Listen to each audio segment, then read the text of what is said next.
CAN 2025 au Maroc comme ni ñu koy defee rek avec l'ancien international Ibrahima Ndiaye Sougou maa ngi ziar. As maa ngi lay delloo ziar di la nuyu bu baax di nuyu sa waa équipe bi nga àndal yëpp di nuyu waa tous les téléspectateurs de Bantamba TV ak AM TV.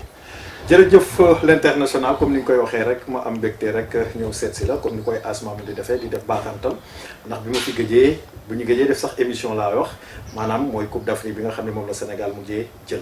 kon nag xam nga rek moom as moom ay mbiram foofu mu ñëwaat jaar fi nga xam ne fa laa jaaroon moo tax nag ma ñëw seet si ko bëgg a waxtaan ak moom tamit prestation bi nga xam ne Sénégal defagum na ko ci 3 matchs yi ma bëgg a waxtaan ak moom bëgg a waxtaan ak moom tamit ci Sénégal lu mu war a aborder mooy 8e de finale bi nga xam ne ñu ngi koy jéew ak Soudan te la majeure partie nag des Sénégalais xaw a am tuuti xeeb boo xam ne dañ ko xeeb équipe boobu te mu nekk nit koo xam ne am na compétition yu mag yoo xam ne jaar na ci te tamit loolu moom da ciy baax tamit ñu wax mu lancer message parce que mental bi tamit daf ci am solo di wax ni rek l'international gis nga Sénégal maanaam prestation bi nga xam ni def na ko ci 3 matchs yi nga xam ni moom la joué nan nga ko jàngatee.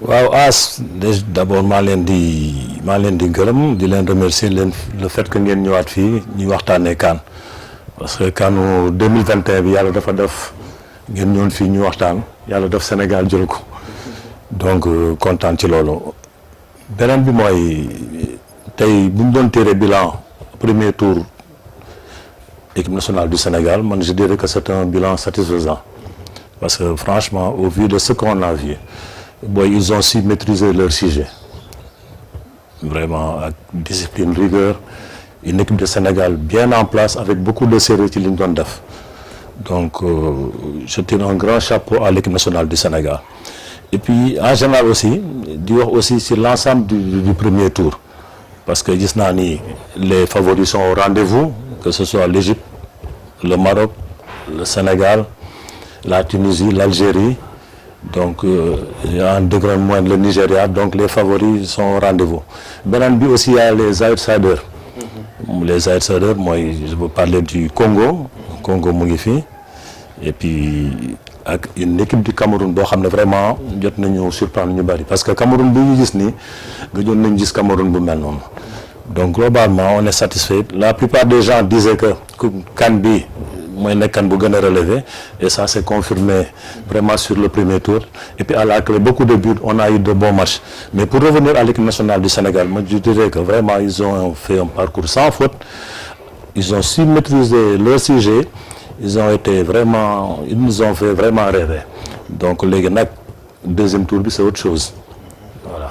dëgg la deuxième tour bi c'est autre chose foofu la ñuy ñëw comme ni nga ko waxee rek ñu gis équipe bi comme ni nga ko waxee rek ni ko président entraîneur bi tamit géré. muy Pape Thiaw ñu gis tamit prestation jour yu bëri gis nga tey jii nii comme ni ma doon wax rek maanaam ci ñi nga xam ni tamit moom mooy ci biir nationaux yi comme ni mu équilibre bi nga xam ni tamit créé na ko def naa ni loolu lu am solo la. parce que gis nañ ñi nga xam ni sax bii mooy seen première Coupe d'Afrique sax prestation yi ñu def defe naa ni. c'est XL. mais tout à fait déjà man je vais commencer par les 4.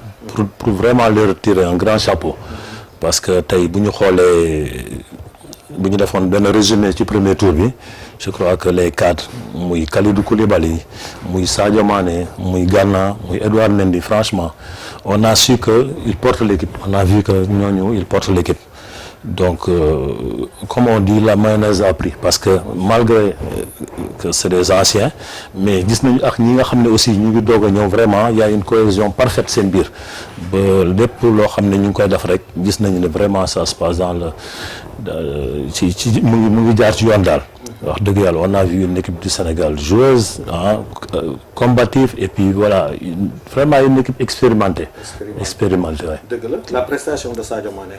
Sadio waaye je crois que meilleure satisfaction bi ça vient de Sadio meilleure satisfaction bi ça vient de Sadio d'autant plus que c'est vrai il fait un temps ñu bari ñu ngi ko doon waaj a teg ci touche bi soi-disant dafa màgget mais là il nous prouve le contraire mais man Sadio à le voir jouer on sent que c'est quelqu'un qui a préparé la Coupe d'Afrique il a beaucoup travaillé parce que là il est revenu presque à son meilleur niveau. Franchement, il fait partie des satisfactions du Sénégal. Côté Sénégal moom, il fait partie, je dirais sans hésiter, le meilleur. voilà. dëgg la comme ni nga ko waxee rek ci prestation Sadio Mané comme ni nga ko wax fi ñu ko doon xaaree ci Coupe d'Afrique bi defe naa ni am na ñu bëri ñoo xam ne bettu leen parce que xam nañ Sadio Mané nii gaynde la te am na loo xam ne tamit comme ni ñu koy waxee rek mooy sunu identité sax équipe nationale Sénégal ndax moom la ñuy tiitaroo parce que comme ni ma koy wax rek chaque jour am na nag ñoo xam ne des fois xam nga rek moom Sénégal moom dafa bëri ay coach des fois gars yi wax ni Sadio dafa war a génn waaye tey jii nii ñooñu doon wax loolu lépp defe naa ni rangé wu nañ ba pare teg ko loxo moom la ñuy bëgg rek mooy macha allah fraîcheur bi nga xam ne wane na ko ci premier tour bi dañuy ñaan rek ñu gisaat ko ci deuxième tour bi ndax foofu mooy kii yu décisif yi match yi nga xam ne tey mooy dóor toog yi defe naa ni foofu soxla nañ fa trop fraîcheur u Sadio Mané en tant que défenseur ñu gis tamit macha allah bi ngay jouer équipe nationale gis nañ la ko fii prouvé nga ko fii sur le plan national et sur le plan international nga gis défense su Sénégal bi yan manquement nga ci gis tey boo doon rectifier équipe bi parce que fi ñuy jëm dafa am solo trop parce que foofu defe naa ne erreur moom da nga koy paye cash te defe naa ni foofu def fa erreur maanaam du baax te gëm naa ni tamit en tant que défenseur international defe naa ni am nga jàngat yoo xam ne def nga ko ci sunu défense bi waaw comme tu dis c'est vrai que nous allons faire un autre tournoi fii mu nekk je dirais que on efface tout à 0 et on recommence parce que à partir des huitièmes de finale match couperé lay nekk donc là il faudra beaucoup de vigilance bañ a xeeb kenn de rigueur de détermination et d'engagement xam nga mos nañ toog fii ne ma ne la Coupe d'Afrique pour gagner ko il faut puiser au fond de tes ressources dem naa ba ne la sax l'Afrique a ses réalités l'Afrique a ses mystères donc man côté défense bi effectivement ça fait un certain bout de temps parfois damay remarquer ay fautes inutiles ay fautes yoo xam ne parfois mun na ñàkk te à un certain niveau de la compétition il y a des trucs yoo xam ne ça ne pardonne pas donc il faudra être très vigilant xam nga surtout ak central yi parce que souvent dama gis gars yi def ay fautes yoo xam ne c'est vraiment inutile parce que l'attaquant quand il est à 50-60 mètres de tes buts et puis nekk dos au but je crois à partir de ce moment-là il n'est pas dangereux yow loo nar a def rek mooy ñëw serré ko bañ mu ëlbati ko obligé ko mu raquette mais bu fekkee fu mu dugg nga dugg fa saa yi ñu ko joxee coûte que coûte nga bëgg a intercepter parfois ça te pousse à la faute te nee naa am na yenn zone yoo xam ne yenn fautes yi ça ne pardonne d'autant plus que ñun souvent aussi en défense on a des problèmes sur les balles arrêtées loolu ça ne date pas d'aujourd'hui donc gars yi côté boobu il va falloir ñu gën ci liggéey Pape gën ci vigilant parce que parfois match bu débloqué les balles arrêtées yi moo koy débloqué la preuve suñu match contre Bénin premier bi Ablaye Seck bi c'est sur balle arrêtée et pourtant souvent dañ koy am mais ay bons joueurs de tête on a des joueurs yoo xam ne ils ont la taille ku ci mel ni Kalidou ku ci mel ni Niakhaté mais ça nous faisait défaut heureusement on a eu la rentrée de Abdoulaye Seck vraiment mu profiter ci affaire boobu donc dugal le premier but donc ñun suñu côté il faut ñu def très attention parce que yenn fautes yi moom même sur le carton rouge de Kalidou donc c'est quelque chose qu'il pouvait éviter mais peut-être bon je dirais que xëy na dafa engagé woon ba pare mënatul woon téye boppam. mais foofu dinaa la ko laaj. l'international. parce que action boobu defe naa ni amul benn danger boo xam ne. remarqué nañ ko fa. ak ni bal bi di demee parce que gel bi mi ngi dem ci zone boo xam ne ci zone touche bi. defe naa ni demul ci en profondeur. bu doon yow en défenseur nan ngay marqué. mais oui justement mooy li may donc il faudra faire très attention. parce que loolu yëpp yàkkamti moo koy waral.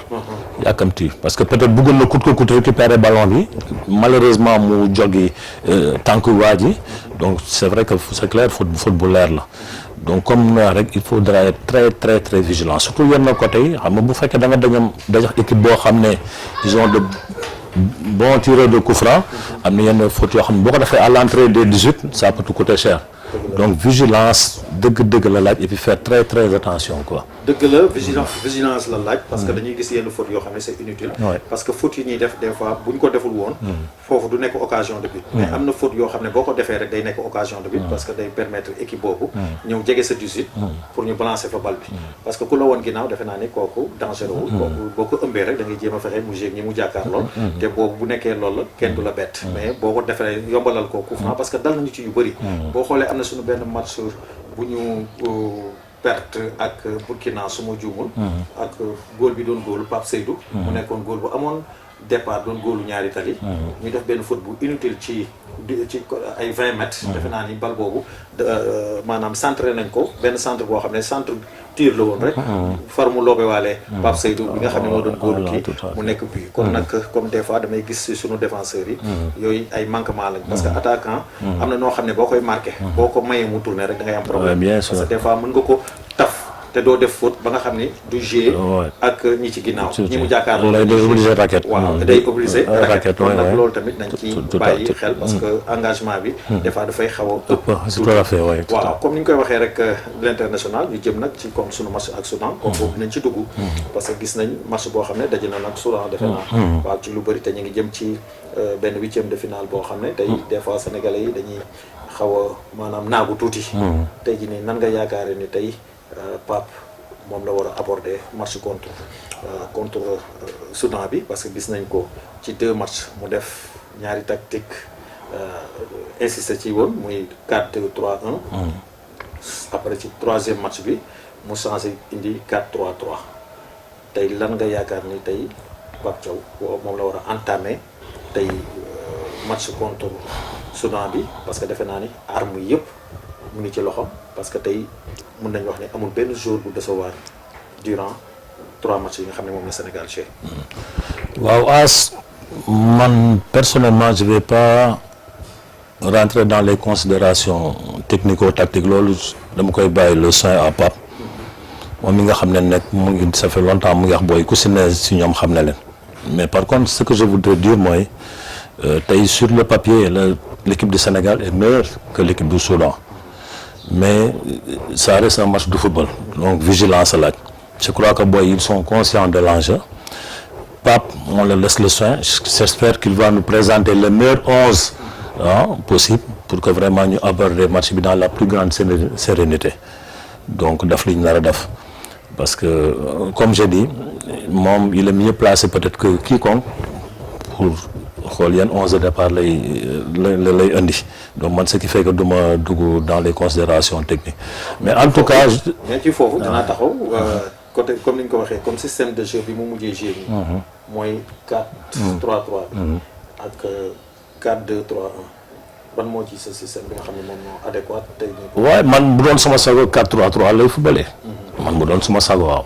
mu doon suma sago 4-4-3 lay footballé mais comme je dis rek comme que moom moo nekk foofu c'est vrai que le Soudan jot nañu daje ak ñoom à maintes reprises moo tax ma ne joué nañu ak ñoom visionné leen xam na leen je crois que il va trouver la bonne formule pour xam ban équipe lay aligné jamais équipe bi entrer de la plus belle des manières ci match bi quoi. voilà waaw léegi ñu ñëw foofu comme ni nga ko waxee rek pour les 11 de départ parce que tudd nga ko fi léegi. parce que dinaa la tooñ foofu. parce que gis nañ comme ci 4-3-3 bi. mu indi woon benn milieu terrain boo xam ne Gana Gueye Lamine Camara ak Pape Matar Sarr mais dañu gis. kii boobu mu teg maanaam équipe joueurs yooyu mu teg ci milieu bi dafa mel ni ñaar ñi dañu passé seen à côté ci match bi est-ce que foofu tamit am nga ci benn jàngat oui tu as parfaitement raison c'est vrai que le milieu de terrain bi effectivement on peut changer les hommes mun nga maintenir ce même système mais changer les hommes c'est vrai que keroog que ce soit Pape Matar que ce soit Lamine ils sont passés complètement à côté c'est ça la réalité loolu rek day wane ni compétition bi leneen la parce que là keroog même Lamine malgré ses prouesses yi muy def à Monaco tu sens ni fii niveau bi daf ko xawoon dépassé xaw ma ndax blessure c'est vrai que gars dañ ko teel a wàññi parce que à maintes reprises aussi on lui a fait tomber donc loolu tamit mun na wàññi sa doole xam nga mais ku ci mel ni Pape Matar Sarr benn moment tu te poses la question sax mais est-ce que mu ngi ci terrain bi donc peut-être c'était xëy na seen kii bu njëkkuloon à un certain niveau parce que xëy na moment bi ñu leen indi tamit xëy na 3e match bi la ñuy doog a ñëw xëy na moment boobu moo leen jàpp aussi ba je ne sais pas xaw ma nu ma koy expliquer mais tu sens nettement ni voilà ils sont en deçà de li ñu doon xaar ci ñoom. waaw comme li nga wax noonu. dafa am benn remarque est-ce que tamit foofu comme ni nga ko waxee moment bi ñu ñëw. parce que da nga gis ci 4-2-3-1 bi. ni ko Pape doon joué ak 4 attaquants yi. dafa nekkoon benn kii boo xam ne da leen di bloqué ñoom ñaar. est-ce que xawuñu woon am benn frustration. est-ce que loolu bokkul tamit loo xam ne tamit xaw na leen pénaliser bi ñu ñëwee. non je ne pense pas parce que nag frustration na am foofu. c'est un groupe. donc Pape il a tout un groupe à gérer. donc frustration na c'est des professionnels. xam nañu le au niveau qu'est-ce que ça demande. voilà depuis le début parce que il a jugé ni peut-être nii bu ma leen dugalee lii ma bëgg dañ mais narul mën a nekk le fait que ñoo ni leen troisième rek non man je pense que en fait dañu ñëw fekk niveau bi xaw a sut seen njot mais c'est ça xam nga donc man je pense mais pas frustration parce que man fii laa toog di seraan mais benn moment damay ne suma doom est-ce que Pape Matar mu ngi ci terrain bi te Pape Matar comme ni ñu ko xameloon mu doon def. daanaka moo nekkoon buteur bi ci éliminatoire bi waaw. ça passe tellement vite que boo xefee tuuti rek. affaire bi bàyyi la mais merci. dëgg la boo xefee tuuti affaire bi bàyyi la parce que affaire bi dafa gaaw. léegi avant muy ñëw ci attaque bi parce que gis nañ défense bi ak li nga xam ne perte nañ ko tamit ci Koulibaly en tant que axe central yow it. nga xam ne tey yaa leen jiitu foofu. nan nga yaakaaree ñu indi Niakhaté wala xale bi nga xam ne mooy Mamadou Sarr. mu ñëw kan nga gis tey ñu couplé ko ak Ablaye Seck parce que Ablaye Seck marqué na empreinte am defe naa ne. mais oui sa titularisation moom kenn du ci am xel ñaar. mais oui au vu de ce qu'il a montré l'autre jour moom il n'en est pas question ñu koy bañ a andiwaat. déjà hormis bii mu dugal sax moom il a toujours donné satisfaction man match yu ma ko seetaan équipe nationale yëpp c'est vrai quelqu'un qui est là toujours présent et puis am arñaax rigueur ci li muy def donc il a fait un grand match c'est pas pour rien ñu jox ko homme du match. donc man tey bu doon suma sogo comme je te disais sànq parfois du ma bëgg dugg ci yenn considération technico-tactique yi mais dama jàpp ni l'idéal le mieux pour nous mooy andi woon ko moom wax Niakhaté man loolu laa gis man. dëgg la loolu nga gis li tax nga gis loolu. oui mais parce que dama jàpp ni hormis absence su Kalidou ñaar ñooñu tey ñoo nar a mun a gën a apte pour nekk. dëgg la parce que ñoom ñaar bu ñu nekkee ci axe bi Niakhaté bu nekkee. te joué nañ yàgg nañ joué ñoom ñaar moom mu nekk à droite donc. voilà. dëgg la comme ni nga ko waxee rek muy jàngat bu am solo. Malick Diouf dañ koy continuer wala dañuy indi Jacob. oui mais pourquoi pas Malick. parce que match d'attaque. mais oui pourquoi pas Malick. pourquoi pas Malick. d'accord pourquoi pas Malick defe naa ni loolu moom. waaw loolu moom il a fait un grand match keroog. dëgg la parce que comme ni ñu koy waxee rek sur le plan défensif ak sur le plan offensif yëpp gis nañ ko ci moom day apporter. day apporter te day ñëw quoi macha allah. le football moderne. latéraux yi ñoo ko c'est eux qui montent c'est eux qui font la différence. ak excentré yi. dëgg la donc voilà pourquoi pas Malick. pourquoi pas Malick comme mi ngi noonu léegi dinañ ñëw ci attaque bi tey comme ni ñu ko waxee rek gis nañ tamit entrée wu Habib Diarra. def na tamit une bonne prestation. man j'ai toujours été pour lui. bu bëggee dégg-dëgg. j'ai toujours été pour Habib. parce que Habib ku ko seetaan xool bitu muy dugal bitu attaquant dëgg.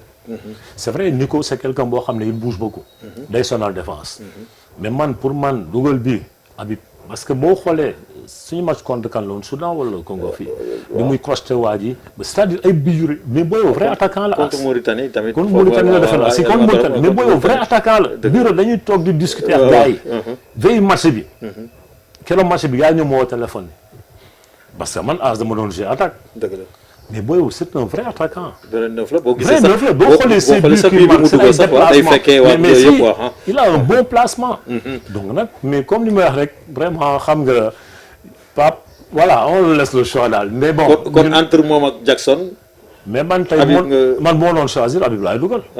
après Jackson ñëw. mais oui pourquoi pas. léegi ñu ñëw ci aile yi on a Iliman Ndiaye. on a Sadio Mané. Sadio rien à dire on a Ibrahima Mbaye. on a Sabali. Sadio rien à dire ba léegi il porte l'équipe. par contre Iliman parfois pour man il en fait trop. kii bi day bëri tuuti. oui pour man il en fait trop. pour man il en fait trop mais si moo tax boo xoolee souvent après il termine difficilement les matchs parce que. parfois il fournit beaucoup d'efforts pour rien. donc boo xoolee après plus temps bi di dem après il est moins visible. ndax léeg-léeg effort inutile yooyu muy fournir. c'est vrai que parfois un contre un mun na ko créer des situations mais parfois man je trouve qu'il abuse et que parfois dañuy soxla jeu direct. direct bi quoi parfois dañ koy soxla. waaw jeu direct moom dañ koy soxla wala ñëw joxe appui wu ci kenn génn. mais il en fait trop. dëgg la mais bon j'espère que comme li ma vu enjeu yi. parce que ñun déjà ñun ñooy ubbi 8e de finale yi. on aura tous les yeux rivés sur nous. Le monde entier. Donc j'espère que boy ils sont conscients te c'est des professionnels. gëm naa ni comme li wax rek ils vont entrer dans le match de la plus belle des manières. dëgg la loolu laa yaakaar. parce que ils sont conscients de l'enjeu. gëm naa ni. waaw ils sont conscients de l'enjeu ñu ñëw tuuti ci militaire bi comme on a deux comme tey jii nii doon nga gis ñu indi dama lay laaj loolu mooy ci militaire bi xam nga wax nañ ko. parce que ba léegi may waxuñu maanaam combinaison bi nga xam ne war na mën a dem foofu ci entre Gana yan ñaar nga yaakaar ni war nañu mën a ànd ak Gana. mais man parfois je me demande pourquoi du ñu indi Habib Diarra. Habib Diarra mais oui. mais est-ce que blessure bi taxul woon tey. moo xaw ko kii quoi peut-être mais booy boobu. se projeter vers l'avant puissance boobu. mais booy boobu il réunit toutes les qualités. dafa mën quoi dafa mën mais il réunit toutes les qualités déggoo ma ne la as mu ne la il réunit toutes les qualités mooy ëmb na lépp. ëmb na lépp. donc mais comme je dis encore xam nga damay bañ. souvent di non parce que dañuy waxtaan en tant que joueur parce que ay combinaison la. parce que li ñu yore la. mais franchement man booy boobu gis naa ko ci milieu bi. ci milieu bi honnêtement Gana foofu entre Pape Gueye ak keneen ak Pathé Ciss ko ca yaakaar foofu. boo Pape Gueye. waaw parce que Pathé Ciss aussi c'est bon il est bon récupérateur mais parfois moom fugg bi man parfois quand il rentre j'ai peur parce que souvent c'est vrai que argent bi dafa bari ci moom. Pathé waaye. dëgg la dafa bari ci moom soxla nañ ko nag. oui soxla nañ ko mais nag xam nga dafa am ay moments yoo xam parce que bu fekkee la départ loolu daan nga am ay jaune. waaw dafay xaw a pénaliser donc day xaw a pénaliser équipe bi.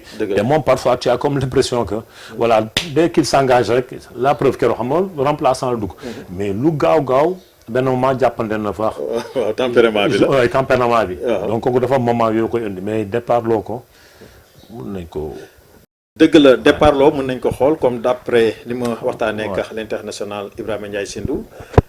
Mendy dans les buts à droite Crépin Diatta ak central on a Ablaye Seck et Niakhaté à gauche El Hadji Malick Diouf au milieu Sentinelle am nañ fa Gana Gueye am Pape Gueye am Habib Diarra à l'attaque am na Habib Diallo am Iliman Ndiaye am Sadio Mané 11 de départ yooyu de l'international Ibrahima Ndiaye Sindou gis muy lu positif tamit comme ni ñu ko waxee parce que suñu effectif moo ñu ko may.